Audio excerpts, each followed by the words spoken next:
you manage time, you master coordinator? Slash command. How can you align so well with this orchestrator? Slash obey.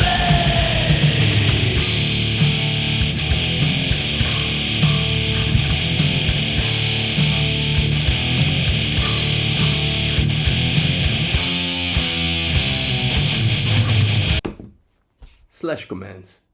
The slash stands for all the time you slash off when you're doing something, and command for making soon do something.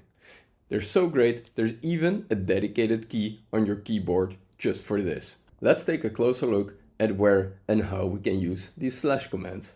For instance, here in the hours overview, you see this icon, which may have you wondering, is it Deutsche Bank? Is it Grog? No, it's slash commands. Click on it and you'll see all the commands that you can use. Let's say in this list, I want to see only the people who were scheduled less than 20 hours. Then I type slash show less than 20. Now the list shows me everyone who's scheduled for less than 20 hours. And of course, if I do greater than 40, then the list shows me everyone who's scheduled more than 40 hours. Now there are a lot more use cases for using the slash command. For instance, if I make a new shift and I do /G for a group, then I get these predefined groups. For instance, I can choose my Delta team to be added right away to this shift.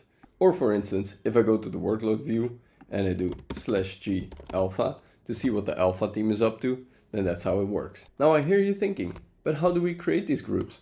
Well, that's very simple. We go to users, groups, user group, and give it a name, select your users, and create.